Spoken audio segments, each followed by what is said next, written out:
Apa kabar pemirsa? Kita berjumpa dalam Warta Parlemen, informasi aktual seputar parlemen bersama saya Yusli Hayanti.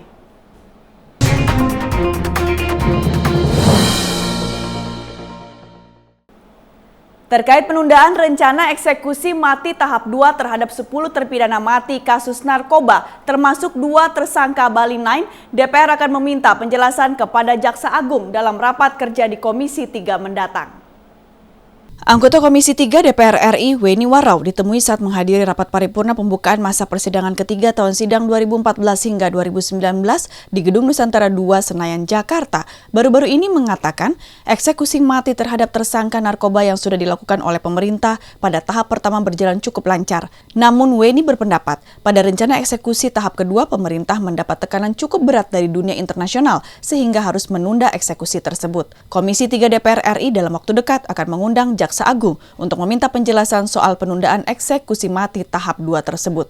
Jadi kalau melihat pelaksanaan yang pertama itu kan lancar, walaupun ada beberapa negara minta penundaan ya untuk tahap keduanya.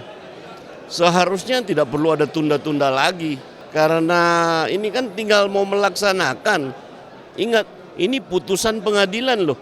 Pemerintah itu tinggal mengeksekusi. Anggota Komisi 3 DPR RI, Iputu Sudiartana, mengatakan kasus narkoba yang menimpa tersangka Bali 9 menjadi isu internasional, sehingga pemerintah harus berhati-hati dalam mengambil keputusan. Dirinya berharap semua pihak dapat bersabar dan menghormati proses hukum yang sedang berjalan.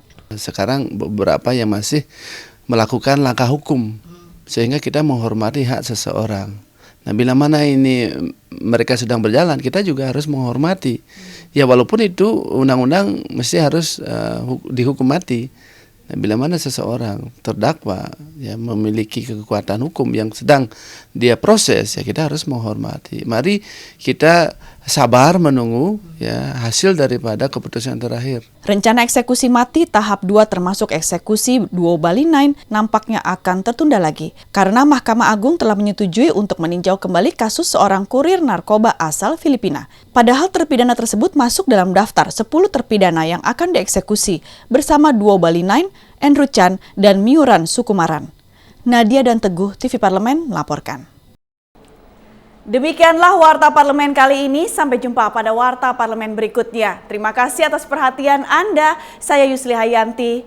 Wassalam.